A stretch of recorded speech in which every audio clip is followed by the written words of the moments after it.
இன்றைய இறை சிந்தனை. ஆண்டவருடைய ஆவி என்மேல் உள்ளது, ஏனெனில் அவர் எனக்கு அருள்பொழிவு செய்துள்ளார்.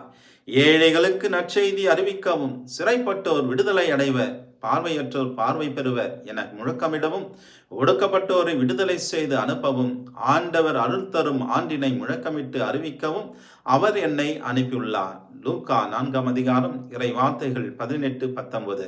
அன்பர்களே, சில ஆய்வுகள் கூறுகின்றன, நாம் எதிர்கொள்ளும் சில போராட்டங்கள் நம்மோடு தொடங்கியவை அல்ல. உதாரணமாக, நம்முடைய மனச்சோர்வு, கோபம், வறுமை, விவாகரத்து, நம்பிக்கை குறைவு, அடிமைத்தனங்கள் போன்ற தலைமுறை பலவீனங்கள் குடும்ப வழியாக நம்முடைய வாழ்க்கையில் கடத்தப்படலாம். உங்கள் குடும்பத்தில் இருந்து வந்த எதிர்மறை சுமைகளை நீங்கள் இப்பொழுது சுமந்து கொண்டிருக்கலாம். இதற்காக நம் குடும்பத்தையோ அல்லது கடந்த காலத்தையோ குறை சொல்ல வேண்டும் என்று இல்லை. அதை நீங்கள் தேர்வு செய்யவில்லை. அந்த கடினமான சூழலில் வளர்ந்ததையும், நீங்கள் தாழ்வாக பார்க்கப்பட்டதையும், உங்களுக்கு வந்த சுமைகளை சுமப்பதையும், அதன் விளைவுகள், அதாவது குற்ற உணர்வு, வெட்கம், பயம், நம்பிக்கையின்மை போன்றவற்றை நீங்கள் எதிர்கொள்ள வேண்டியிருக்கின்றது. நீங்கள் தனியாக அதை எதிர்கொள்ள உங்களுக்கு உடல் பலமோ அல்லது மன வலிமையோ போதுமானதாக இல்லாமல் இருக்கலாம். ஆனால் நல்ல செய்தி உங்களுக்கு என்னவென்றால், நம் ஆண்டவர் இயேசு கிறிஸ்து உங்களை விடுவிக்கின்றார் என்பதாகும். அவர் எல்லா விதமான அடிமைத்தனத்திலிருந்து நம்மை விடுவித்து நமக்கு வெற்றியை தருகின்றார்.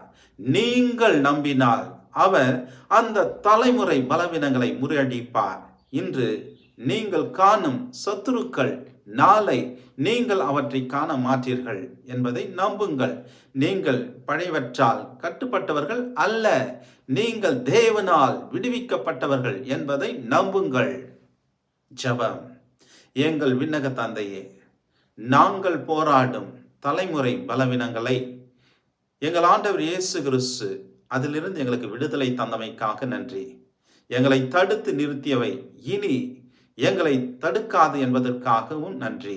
எங்கள் மனச்சோர்வு, கோபம், வறுமை, விவாகரத்து, நம்பிக்கை குறைவு, அடிமைத்தனங்கள் போன்ற தலைமுறை பலவீனங்களில் இருந்து விடுபட எங்கள் ஆண்டவர் இயேசு கிறிஸ்துவின் இனிய நாமத்தில் உம்மை பார்த்து ஜெபிக்கின்றோம். ஜெபம் கேளும் எங்கள் நல்ல பிதாவே.